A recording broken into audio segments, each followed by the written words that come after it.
The following audio is from the Empowerment Women's Roundtables leading up to the annual conference occurring March 13th. In the following segment, we will focus on ethnic identities in the workplace. Joining us, we have Ariel Johnson, Associate Director of Campus Philanthropic Programs at Denison University. Susan Montilla Goen, Senior Associate Director of Admission and Director of Financial Aid at Face School.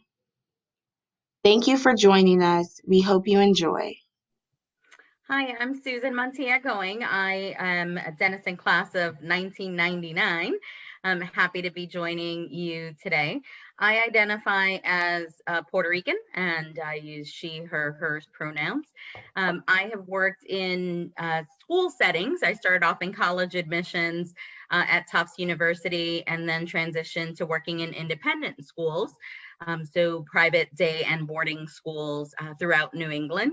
And currently I'm the Senior Associate Director of Admission and Director of Financial Aid at Face School. Hello, my name is Ariel Johnson. I am the Associate Director of Campus Philanthropic Programs in Denison University's annual fund. I identify as biracial, she, her pronouns. And I graduated from Capital University in 2016 and have been fundraising ever since and have had I'm going on my 4th year here at Denison, working with students, faculty, staff, alumni, you name it, I work with them. Thank you all so much for making the time to be here with us tonight. We have some very exciting questions to ask. I just want to open the stage for transparency. Feel free to take as long as you wish to answer the questions, and we'll jump right in. So the first question that students wanted to ask was, what empowers you in your workplace and the work that you do? I'm happy to start. I think my experience at Denison is actually what drew me to my career path. So I grew up in Hoboken, New Jersey, and came to visit the school on one of the admission sort of student of color recruitment weekends, and really loved the people that I met, loved the sort of classes that I attended, and could really imagine myself at the school. And then when I was offered admission and decided to enroll, actually, my best friend and I signed our papers together. We decided we're applying to a couple of schools together and a couple of schools apart. And we both were really fortunate to be admitted to Denison and decided to come together and have that experience together, my friend Jason. And when we arrived, it was obviously a very different experience than what I had experienced at that student of color weekend. And I think, given my own, public schooling experience in a town that was pretty diverse, I'll be honest, again, as a public school kid, I wasn't sort of keenly aware of this is, a weekend specifically for marginalized, underrepresented kids at this school, right? And so I think when I came to visit again, I just was a little naive in the experience and not sort of fully aware of what I was getting myself into. I knew sort of, again, making a transition from Jersey to Ohio was going to be a different pace of life. But again, I think culturally, in terms of my community was very much predominantly Hispanic, Black, and Italian. And so going into sort of being at Denison was a very different experience. And that first year was really rough.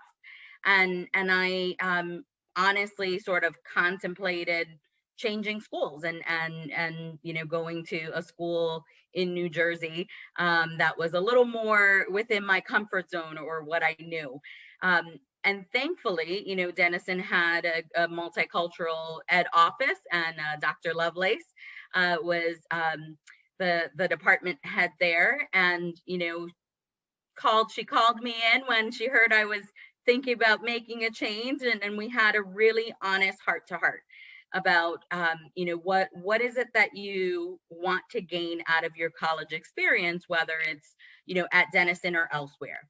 And she sort of challenged me to give it one more year and really immerse myself in the experience, right? So she acknowledged, many of the challenges that I was experiencing with being one of, oftentimes the only Latina in a class.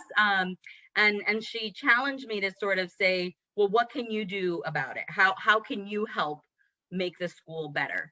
And I got really excited about that idea and became involved with admissions and started getting more involved. I had always been a part of the Black Student Union, but it became clear that, again, some of the challenges that I was experiencing were different than some of the students in the BSU, and different than some of the students at that time. There was just BSU in terms of cultural organizations.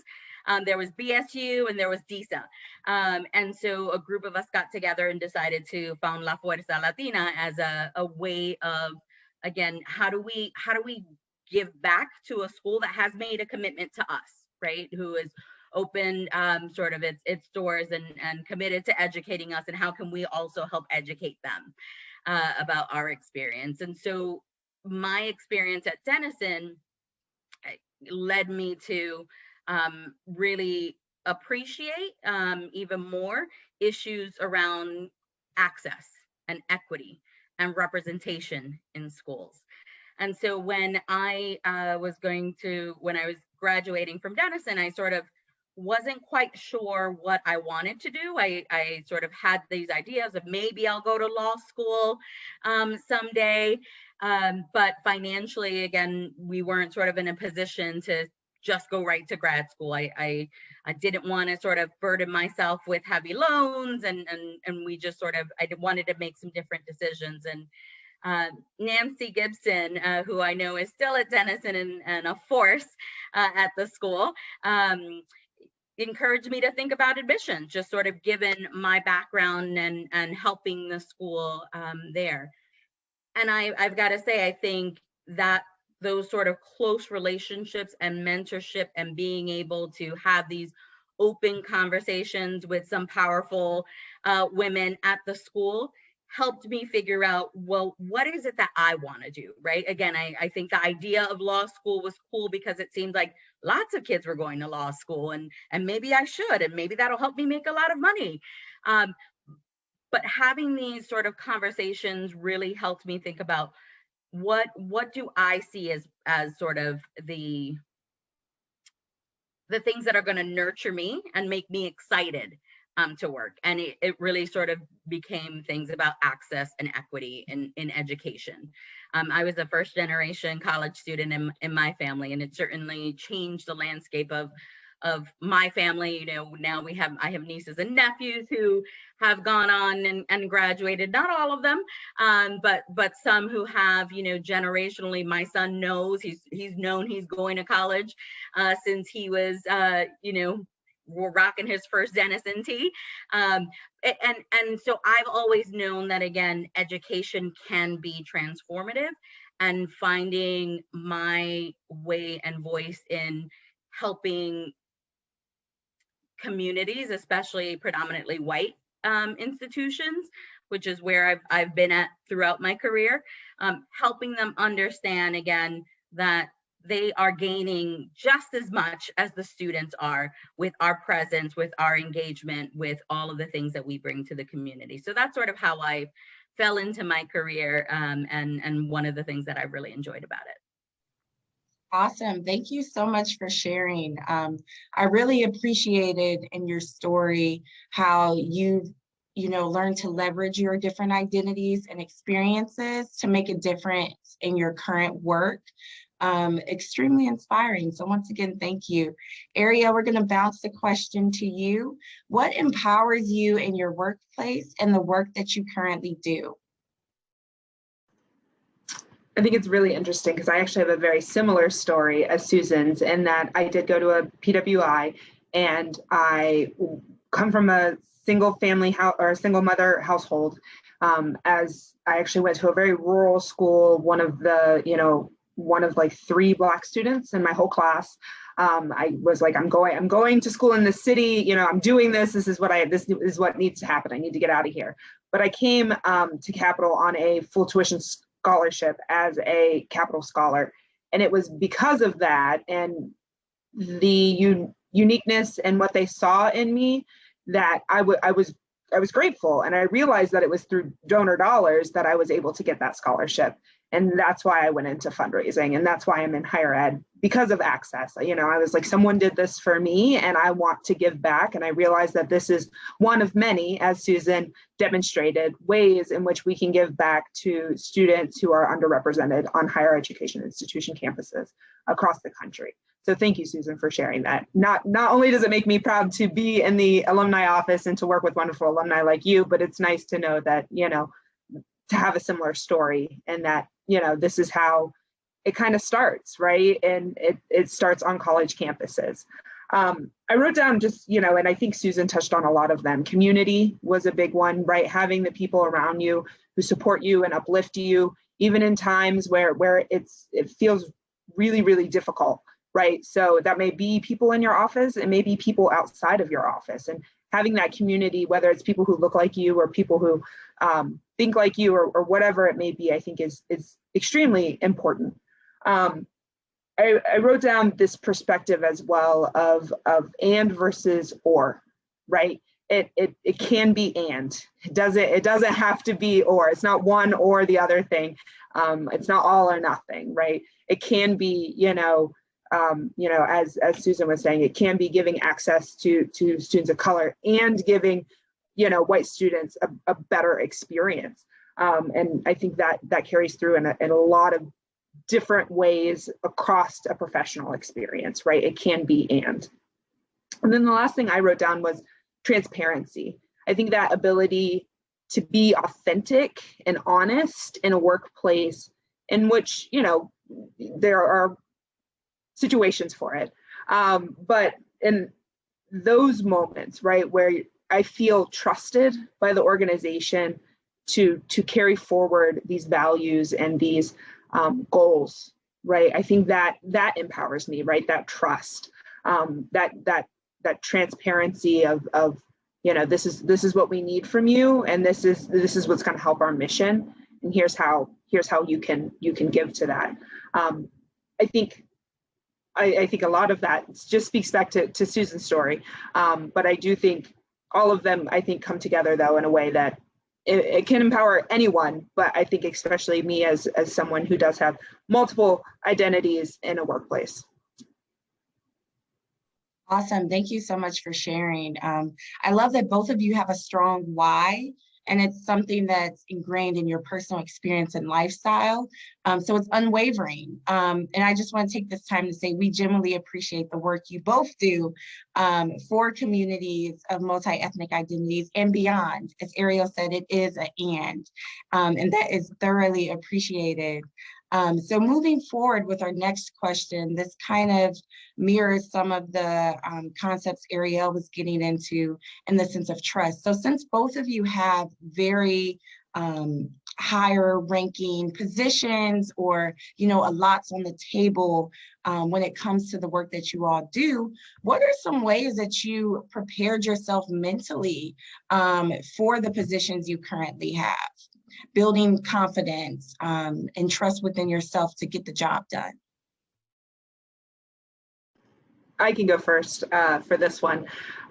Therapy. I'm just throw it out there right now. Therapy is a good tool, especially as an adult, to have and to invest in. I know there's access problems, and I do think with all of the services that are becoming available and the now the recognition of mental health is becoming, more widely known. Therapy is huge, especially having a therapist, and something I find super important, having a therapist who understands your personal experience and your experience. I have a therapist who's a Black woman, and we can have those types of conversations because we have similar lived experiences. And I found that super, super important. But it helps me see different perspectives. And then on the other side of that, something I already mentioned, having that community of people, right, to be your sounding board, whether, out inside the institution, outside the institution, friends, family, but having that professional circle of people to be able to have a relationship where you can kind of talk about what happened, talk about your experiences as a leader, talk about how you can get better and do better. And I think those are all really, really important. Another thing, research is one thing I wrote down as well. So what are the values of the organization and how do those align with my values, right? So reflection, right? Thinking about what is this organization doing? What is the office doing? What are the goals? How does this align with what I want to do? I think a really good example of that has been most recently, we're working on creating an affinity program where we're really supporting alumni who are in groups outside of just like reunion, for example, right? So we're supporting an ice hockey group, we're supporting the Black Alumni Association, and we're trying to create structure that will create new groups on campus, right? And I think in turn, I'm reflecting on this kind of initiative that I'm working on, and I'm like, okay, supporting the Black Alumni Association, they support Black students, right? They do fundraising for Black students. This is me contributing to that, to my why, right? And this is me, living my purpose, basically. So I'm trying to figure out those pieces in which what you're doing connects back to what that sense of purpose and that sense of passion is. Yeah, I will echo. I think I love this idea of research and reflection.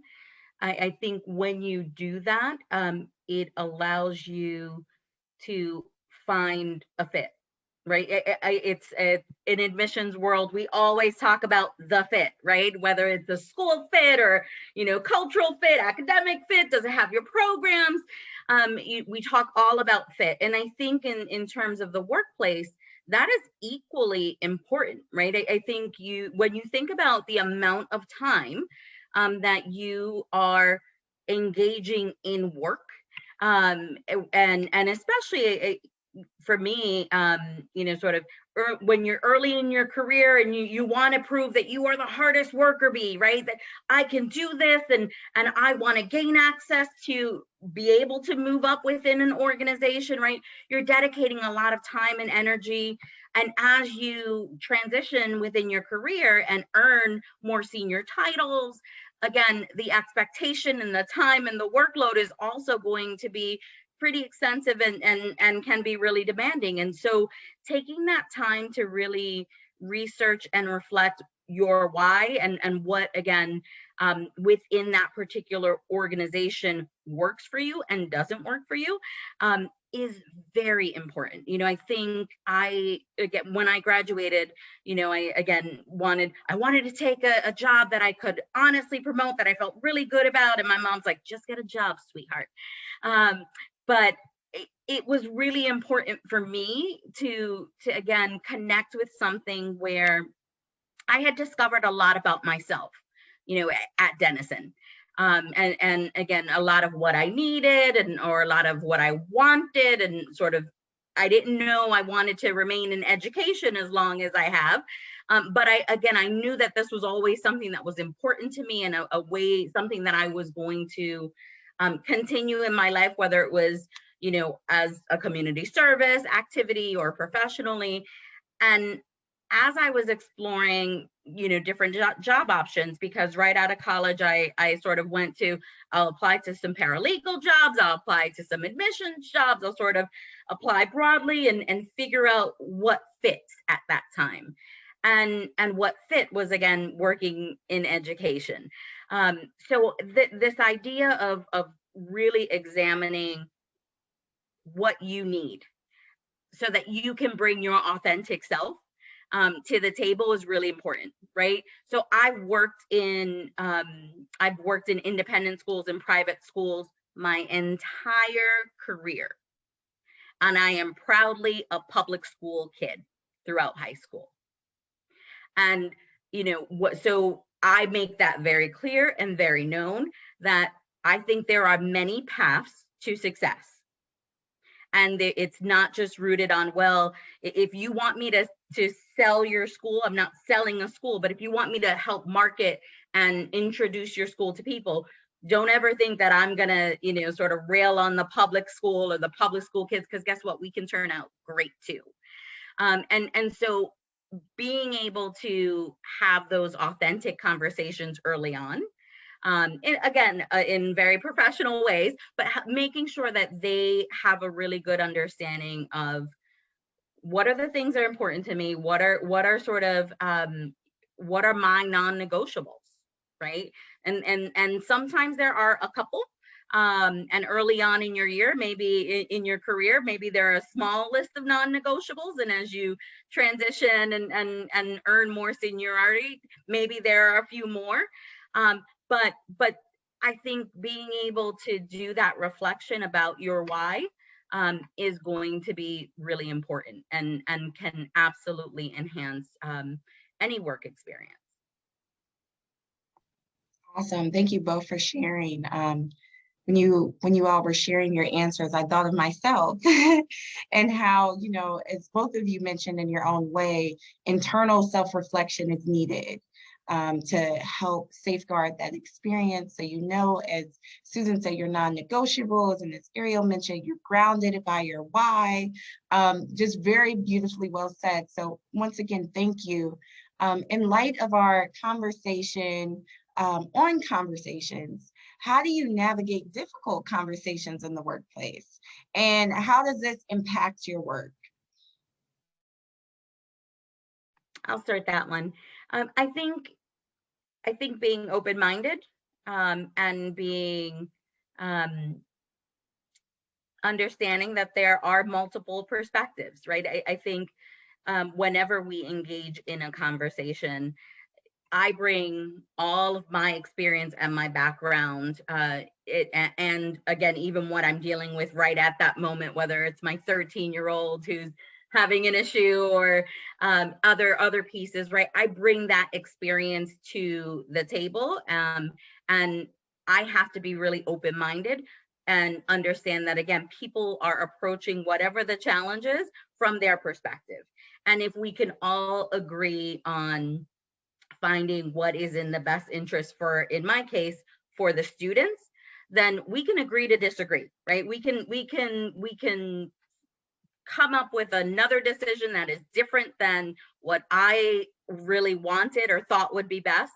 But if I know that everyone is sort of operating from a position of what's in, the school and the students' best interest, if we land on another decision, that's okay. Right? I can embrace that and support that and work to achieve whatever goals it is that we have in mind. So being open-minded in any of these conversations is always important. I wrote down a few things.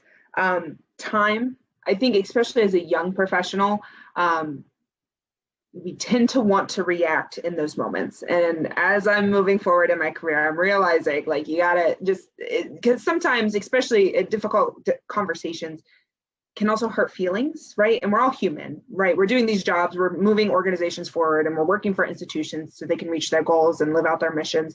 But we're also human beings, right? And we're got to be treated as such. So if a difficult conversation arises, like, it's okay to take a day or an hour, right? And just step away 10 minutes, right? Whatever you need to be able to work through it and kind of get yourself in a place where you're comfortable to have that conversation, because it makes everything a little less difficult and seems a little less large, right? In those moments.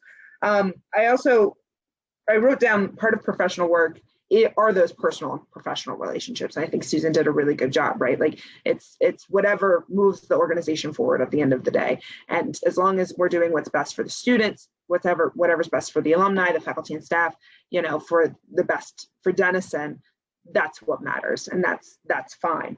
And then I also wrote down I statements. I think that kind of goes back to the time, right? The difficult conversations, right? Just being able to make sure you're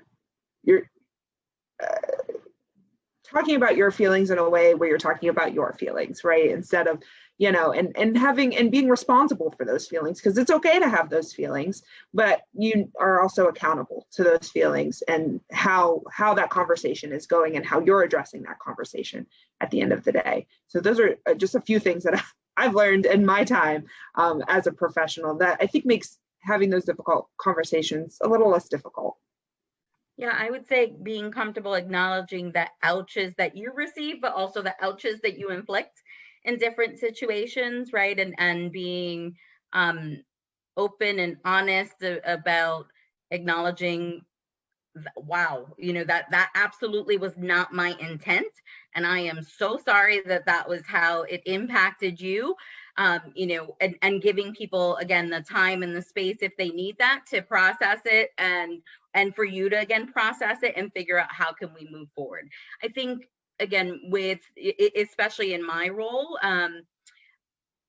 marketing again sometimes has their own sort of their vision, their mission, their things that they're trying to work on. The business office, right? The academic wheelhouse. Everyone has sort of different umbrellas perhaps that they are responsible for, right? So I am responsible for a lot of work in admissions and in financial aid. If I'm going over budget, that's a big issue and it impacts different areas.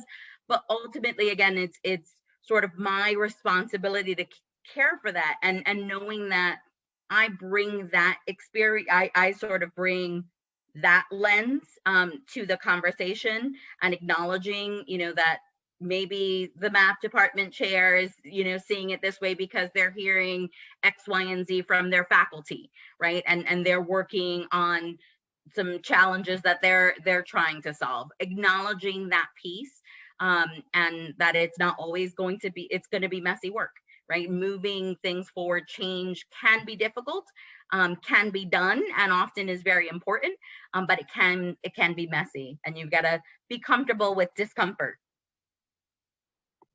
Wow, so many nuggets of wisdom. We just really appreciate having you all on the roundtables tonight. I think that one thing that stood out to me from your conversations is having a humanistic approach, you know, getting to why someone has the perspective they do, not making it personal. And I really like the conversation on I statements and intention versus impact. That's something we can take even beyond the workplace environment. So thank you both. All right, so our next question, how has your different identities, whether they're multi-ethnic, gender-based, age, sexuality, how do those show up in your professional environment, and how do you navigate those situations when they do?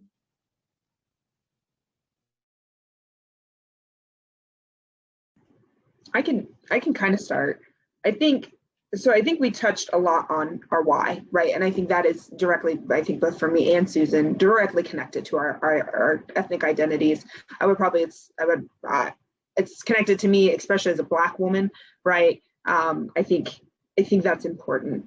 The other thing, I personally struggle with having an intersection of two ethnic identities, is this feeling of enoughness, of worthiness, right? Am I Black enough? Am I white enough? Right? And I think that feeling of place and of worthiness definitely does, you know, come into my workplace, right? It's part of who I am. I bring myself to work every day. So it shows up, right? And sometimes not when I want it to, but it does. And in turn, there's also assumptions made about who I am and what I value, right? Especially, you know, coming from a rural place, people may think I have certain views, or, you know, because my family looks a certain way, you know, people may think this is how I'm supposed to act, or whatever, right? So I think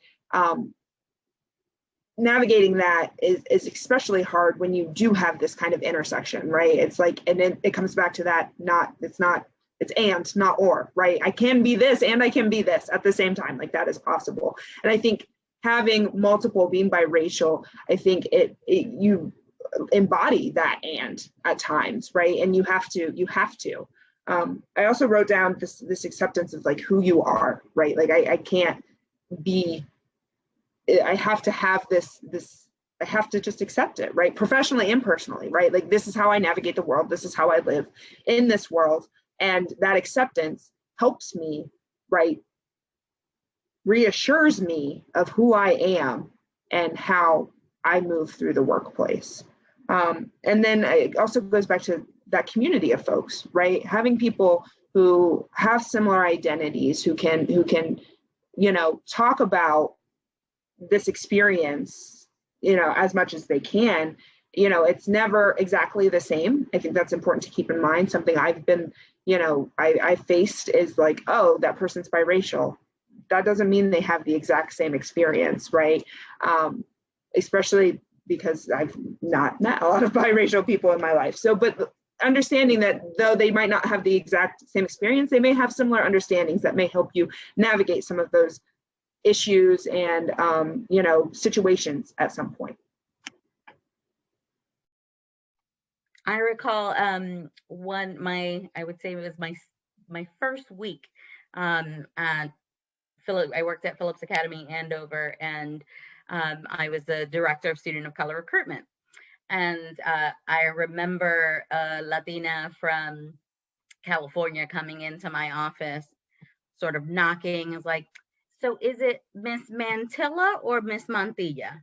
I was like, oh, no, honey, it's Miss Mantilla. I know it. And there was sort of an instant of, oh, okay, I get it, right? And so sometimes the sort of identities are quickly, you know, sort of in your face right at that moment, or really central to someone else's experience, and I wasn't even thinking about it.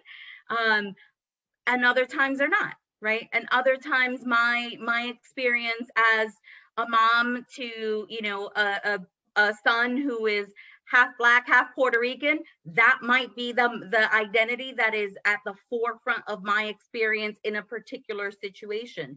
And so acknowledging that, again, we all carry multiple identities, and that there are times where one may become more central, more relevant, more important in a particular scenario or a situation is going to be important, right? So I would say there are times where, you know, folks think I'm white, right? I'm sort of can pass for white if you didn't know me or if I didn't share my story, and wrestling with that.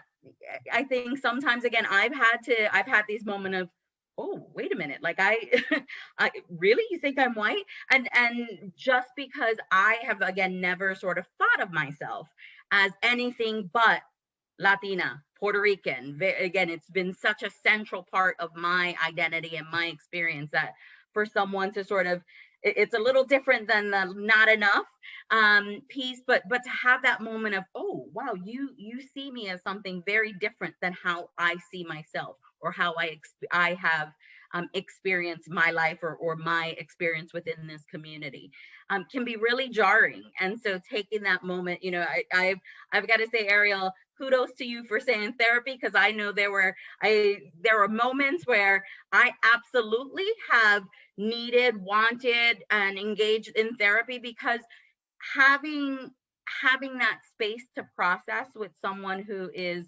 impartial, or who again sort of doesn't, I can share my experience and my challenges without them sort of knowing, you know, who it's attributed to.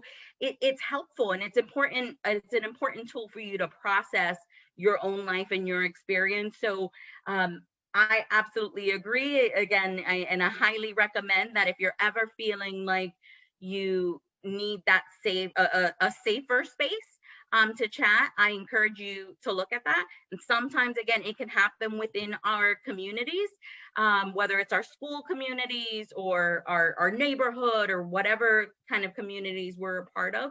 But I think it's important for us to acknowledge that at times, different elements of our identity will become more central, or have a bigger impact on our experience in a particular situation. Very insightful. I do.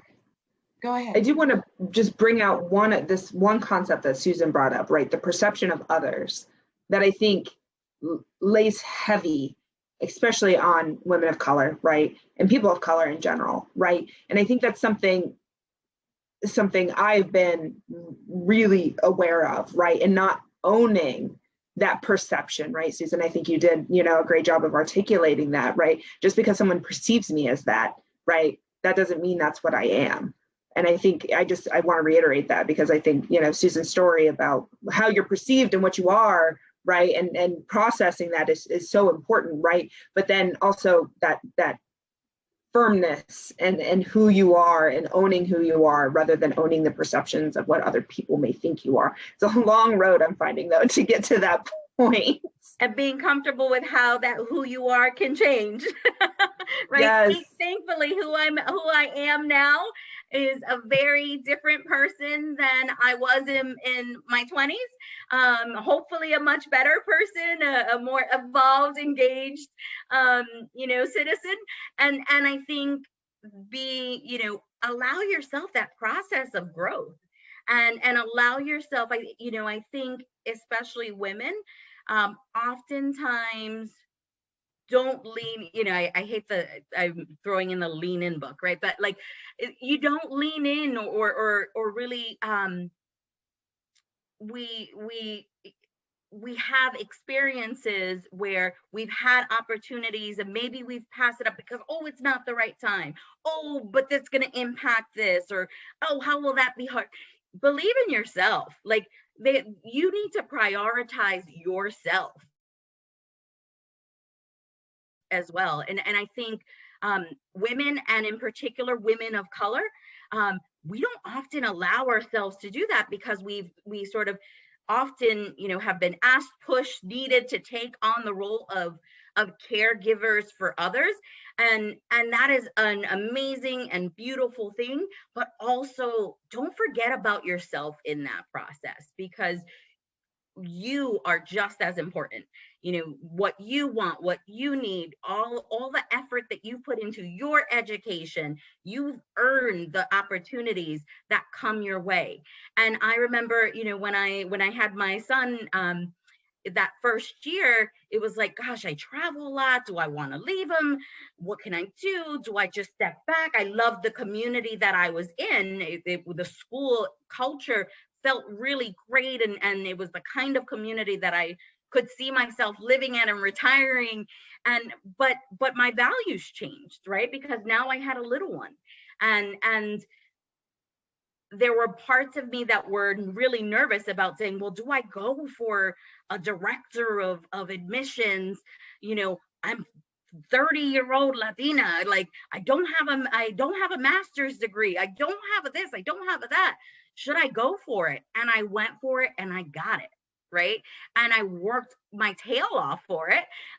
But I think we often will not care for ourselves as much as we care for others. And I want to sort of encourage you to give yourself the grace that you give others, to give yourself the push, the motivation that you are instilling in others, because you are absolutely worthy of it. I needed that today. I really did, though. I did. I'm mirroring that. I'm like, wow, that was a word. Thank you so much. I actually have a question that's not from the list, but how have you both kind of managed feelings of imposter syndrome? So I think, Susan, you hinted at it slightly when you were applying for your position as director and going through, oh, I'm only 30, or whatever the case. How are some practical ways that you all have gained confidence in yourself and your work ability when you have such senior ranking positions? So I think for me, listing out all the things that I have done already was a moment of, ooh, wow, whoa, okay. And I think again, oftentimes we sort of approach our work with like, we want to get it done. And of course, again, if we've discovered our why, we're connected to the work and we're engaged in it, and we don't allow ourselves, again, to give the credit that is deserved for helping to move things forward, helping to build the community to move a particular area or challenge forward. And so for me, I would say it was finding folks within the community who I could toss ideas around, right? And having people who really believed in me, mentors within the community, sometimes within my department, sometimes outside of my department, sometimes women of color, sometimes not, right? Who I could talk through and say, what are the challenges that I might have, right? And what are the things, like, let's be honest, what are the things that you think I do really well? And what are the things that in your work and experience with me are a challenge? And being able to be mindful of, like, okay, so that's a strength. I want to keep building on that. I want to highlight that for when I'm, sort of going through an interview or writing a great cover letter, right? Being open to have other people give me some feedback, and think about, well, what are my weak spots? And, like, what are the things that I can actively do to improve on some of those things? And not having those weaknesses or those challenges become so central in my focus and my experience that I, again, start questioning myself. Because the reason often that there's changes in or openings in these opportunities are because someone is transitioning to a different role, or it wasn't a good fit, and either they've chosen to move on or have been let go. And so we all have that value added that we're bringing to a role, and making sure that, again, we can communicate that, and having a good sense of what we bring to the table has made a big difference in my experience. I would just add positive self-talk to that. And that's something I'm continuously working on. I think Susan hit everything else on the head, but working on that voice inside your head, right? And that the way you speak to yourself, right? And Susan mentioned this earlier, right? Give yourself as much grace as you give others, right? And ensuring that can be a kind of ingrained habit, I think can work really well in favor of you in terms of battling imposter syndrome. Amazing, thank you. So one of our last questions for the night, if applicable to your experience, how do you address a workplace that's not inclusive or does not acknowledge multi-ethnic identities? And do you have any advice for those who may be in a similar situation in the future? So one of the ways that I have tackled that is with bringing data, right? So bringing data about how important retention is, right? It's how diversity is excellence and brings forth new ideas and different perspectives. And again, sort of arming myself in some ways with data, because if they don't sort of value me as an individual, right? That's one thing, and certainly a challenge that you want to address. But what there, again, I think many companies, institutions, right? Like when you're able to bring the statistics and the research to say, well, this is why. If you're thinking about return on investment, right? And whether it's investment in training of your people or investment in, different programs, what is important to that institution, and bringing the data to support why what they are doing is actually harmful to the organization, right? And I think that is really important, because again, we all have personal narratives and we all have our biases that we bring to different, conscious and unconscious biases that we bring to different environments. But if you can present how what they are stating as a mission or a vision or something that is valued within that organization, and you can bring data on why what they're doing is actually defeating the purpose, it's hard to argue against that. I sorry, excuse me. I wrote down a couple of things. So getting involved, I think you're not alone. I think you're not as alone as you may think you are. And realizing that other people are probably seeing and feeling what you're feeling and seeing too. So talking to those people, maybe working with others, I think, gathering the data, if that feels overwhelming, right? Partner with somebody, find somebody else who may feel and see the same things you do.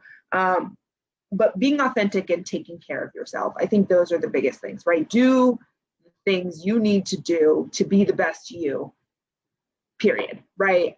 Whether that's bubble baths, whatever, wine, whatever it may be. I think it's important at the end of the day to take care of yourself in a workplace, as Susan kind of alluded, that may not value you or what you may bring to the table. Just, I guess, some advice and some themes that have been kind of pulled through in this whole conversation, right? That research and reflection, right? I think continuing that as you move through your career, I think is going to be really, really important. Realizing what are the values, what are my values, what are the values of this organization? Have they changed? Have my values changed? I think can be really, really important. And then I think, and Susan said this earlier, that centering of identities, right? Where is this on my list of absolutely not, right? Because some people can function in a place like that and leave at 5 o'clock and that's it. But if this is something that is tied to the very foundation of the work you do and to your why, it may be on number 2 or 1 or 2 on your list of non-negotiables. So I think just that reflection and that research of really trying to understand what is the disconnect between you as an employee and the organization as your employer. But then at the end of the day, taking care of yourself, I think, is just the most important part, in whatever shape and form that may be. And that includes sometimes walking away, right? And certainly within a professional environment, you don't want to burn bridges.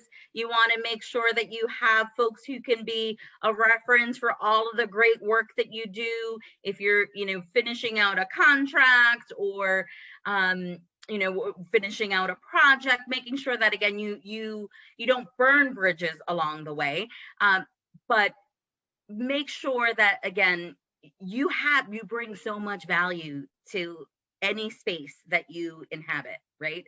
And sometimes that means taking a step back to take multiple steps forward, and you can't be afraid of that. You have to sort of, again, have that conviction and know that you deserve to be able to bring your authentic self, your whole self, to whatever environment that you are a part of, because you add so much value. Beautiful. So for those who may not have had experience in the workplace yet, what are some examples of non-negotiables that are valid and that you share with employers? And if you don't feel comfortable, by all means. I would say at the very least, a diversity statement or something, and this is definitely me speaking personally. And if not, especially now in this day and age, some type of anti-racism or diversity, equity, and inclusion plan, right? What are the trainings you're offering to staff? What are the, or where are you going, right? What's the goal here? Show me you're moving forward, and what type of work are you doing on this, and who's doing that type of work? That, I think, to me right now is starting to, especially as I see Denison's doing it, a lot of organizations are doing it. It's becoming a I don't want to say a trend, but a best practice, right? And if an organization's not doing that, to me, that's kind of a red flag. I absolutely agree. And I think the other piece that for me is a bit of a non-negotiable is some commitment to professional development, right? So I want to do the best job that I can, and that means an organization has to invest in me so that I can continue to do the best practice and really be equipped to do the best job for the organization and grow as a professional as well.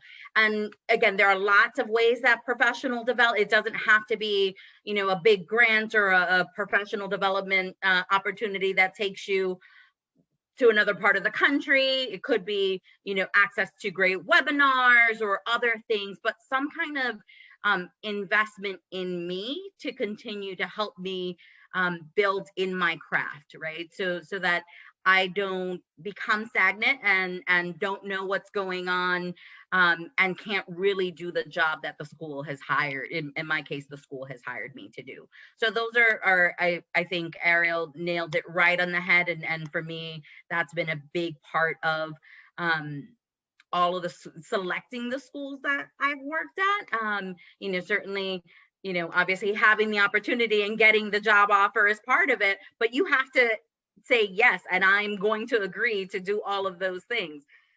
So it's not a one-sided piece. And as I've gotten a little bit older, for me, it's like now it's like, well, I need certain amount of vacation time, right? I get that some employers for new hires, start with X amount, but I've been in my field for 20 years.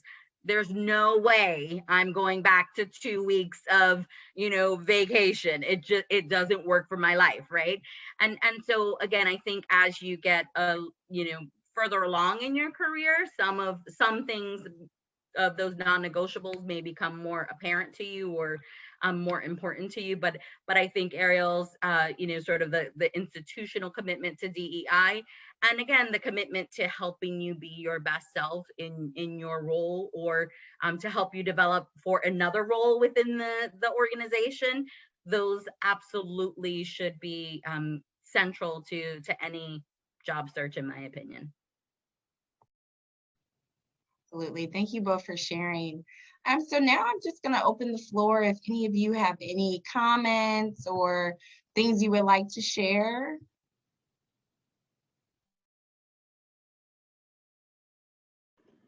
I just want to thank Susan so much for being here, on behalf of the Institutional Advancement Division.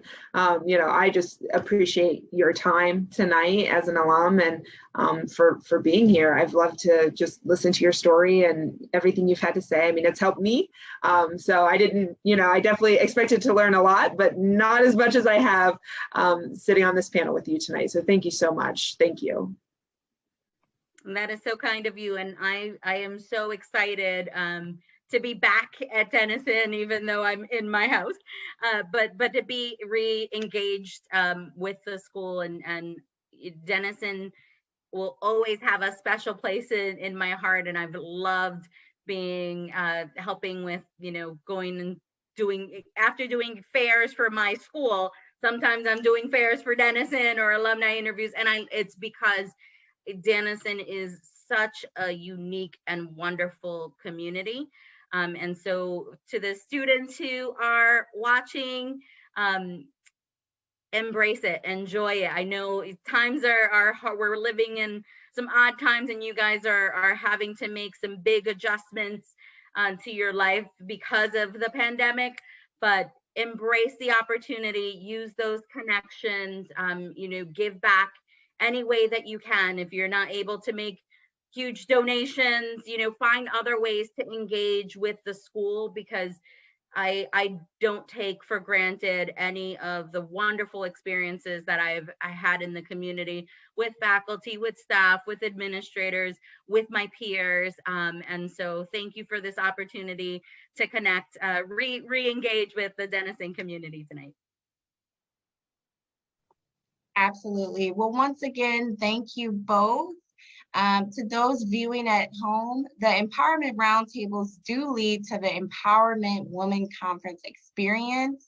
That is March 12th from 5 p.m. to 8 p.m. We hope to see you all there. Once again, sending much gratitude to both of our amazing panelists, Susan and Ariel. Thank you for your time and the many nuggets of wisdom that you both shared today. So that's all we have. Stay warm, stay safe, and thank you once again. Thank you. Thank you. Bye.